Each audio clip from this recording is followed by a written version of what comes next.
میرے محترم بھائیوں، بعض دفعہ ہم نے دیکھا ہے کہ فجر کی نماز کھڑی ہوتی ہے اور بعض ساتھی آتے ہیں، جماعت کھڑی بھی ہوگی، وہ پھر بھی بعد میں پیچھے سنتے پڑتے ہیں۔ میں ان کے لیے ایک حدیث ذکر کرنا چاہوں گا، وہ حدیث سنن ابو داؤد کی ہے، حدیث نمبر 1266 ہے، اور کتاب التطوع یہ حضرت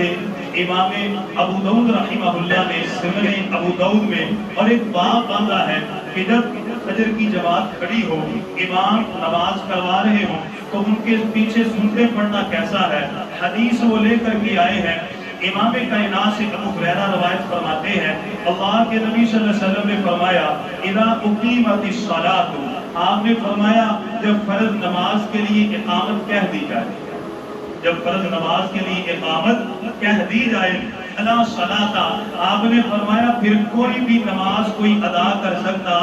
نہیں الا المکتوبہ، آپ نے فرمایا صرف اور صرف وہ فرضی نماز ہی ادا کرے۔ اللہ تعالی ہم سب کو اس حدیث پر عمل کرنے کی توفیق عطا فرمائے، آمین۔